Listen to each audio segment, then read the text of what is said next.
Alleluia,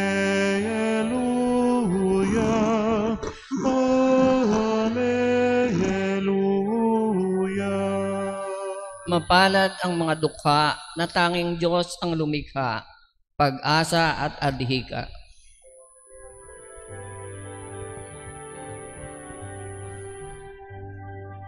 Alleluia, Alleluia,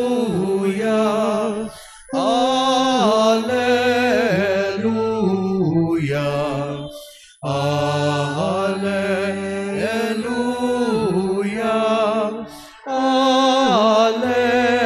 Alleluia. Sumainyo ang Panginoon. At sumayo rin. Ang mabuting balita ng Panginoon ayon kay San Lucas. Papuri sa iyo, Panginoon. Noong panahong iyon, sinabi kay Jesus ng isa sa mga tao, Guro, iutos nga po ninyo sa kapatid ko na ibigay sa akin ang bahagi ko sa aking mana. Sumagot siya, Ginoo, sino ang naglagay sa akin bilang hukom o tagapaghari ng mana ninyo? At sinabi niya sa kanilang lahat, mag-ingat kayo sa lahat ng uri ng kasakiman sapagkat ang buhay ng tao ay wala sa laki ng kayamanan. At pagkatapos ay isinaysay ni Jesus ang talinhagang ito, ang bukirin ng isang mayaman ay umani ng sagana. Kaya't sinabi niya sa sarili, anong gagawin ko? Wala na ako paglalagyan ng aking ani.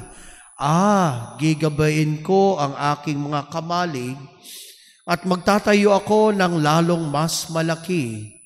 Doon ko ilalagay ang aking ani at ari-arian at sasabihin ko sa aking sarili, ayan, marami na akong ari-arian. Hindi na ako kukulangin habang buhay. Kaya't mamamahinga na lang ako, kakain, iinom at magsasaya. Ngunit sinabi sa kanya ng Diyos, hangal! Sa gabing ito'y babawian ka ng buhay. Kanino mapupunta ang mga bagay na inihanda mo? Ganyan ang sasapitin ng nagtitipo ng kayamanan para sa sarili, ngunit dukha naman sa paligid ng Diyos. Ang mabuting balita ng Panginoon. Pinupuri ka namin, Panginoong Hesukristo. Magsiupo po ang lahat. Magandang gabi po sa inyong lahat. Mayroon akong kakilala na isang babae na ang pangalan ay Sapat. Anong pangalan uli? Sapat. Mamaya malalaman nyo kung bakit Sapat. Itong babaeng ito, medyo mentally challenged. Ilagay na lang natin po sa gano'n, no? Mentally challenged. Lagi po siyang nagsisimba araw-araw. And every time na magsimba siya, pagkatapos nito ay pupunta siya sa CR upang linisin. Take note, walang nag-uutos sa kanya.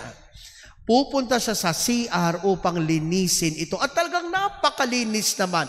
Araw-araw niyang ginagawa ito. Napansin ito ng marami at natuwa sa kanya. At sabi nga ng pari, sige, no? Dahil nakakatuwa naman ang ginagawa ni Sapat, bigyan natin siya ng 20 pesos. Magkano uli?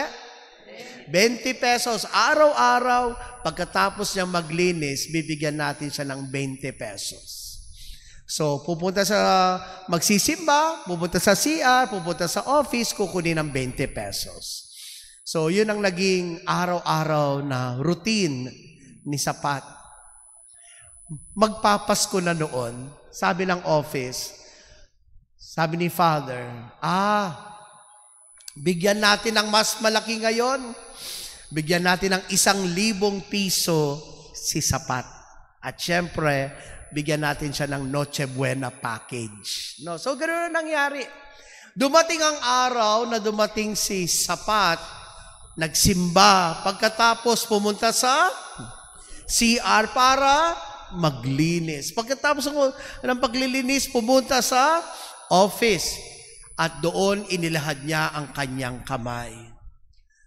At ibinigay sa kanya hindi 20 pesos, kundi 1,000 piso. Nanlaki ang mata ni Sapat. At sabi niya, bakit niyo ako binibigyan ng 1,000 piso? Nasaan ang 20 pesos ko? Sapat na sa akin ang 20 pesos ko. Nasaan ang 20 pesos ko? Ibigay ninyo sa akin ang 20 pesos ko. Anong palagay nyo sa akin? Poor? Alam po ninyo, maaring natawa tayo doon sa kwento, pero mapapaisip tayo, buti pa si Sapat, alam niya ang sapat. Tayo, alam ba natin ito? Sa ating ebanghelyo, muling pinapaalalahanan tayo na huwag maging sakim.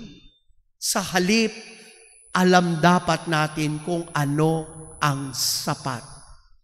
Pinag-aagawan ang mana. Mga kapatid, ang hirap nito. Sa panahon ngayon, kahit magkapatid, basta pera ang pinag-usapan, lupa ang pinag-usapan, nagiging ugat ng away. Hindi ho ba? Mahirap ang ganito. Hindi alam kung ano ang sapat. At pangalawa, kinukwento din dito sa ebanghelyo ang tungkol sa may-ari ng isang malaking lupain. At hindi niya alam kung paano niya ilalagay ang kanyang mga ipon, ang kanyang ani dahil napakasagana. Kung kaya't anong ginawa? Nagpagawa siya ng malaking kamalig. But come to think of it, anong gagawin niya sa ganong kayamanan? Sabi nga sa bandang dulo, hangal! Sa gabing ito, babawian ka ng buhay. Kanino mapupunta ang mga bagay na inihanda mo? Maraming beses tayong nag-iipon. But let's face the reality. Hindi naman to natin madadala sa kabilang buhay. Mga kapatid, simple lang naman ang paalala sa atin. Kung gusto nating maghanda, gumawa tayo ng mabuti, gumawa tayo ng tama. At ito ang magandang paghahanda para sa buhay na walang hanggan. Dapat alam natin ang sapat. Malapit na po ang undas. At muling pinapaalalahanan tayo na pupunta at pupunta tayo doon. Kung kaya't ano ang ating ginagawa bilang paghahanda. Amen.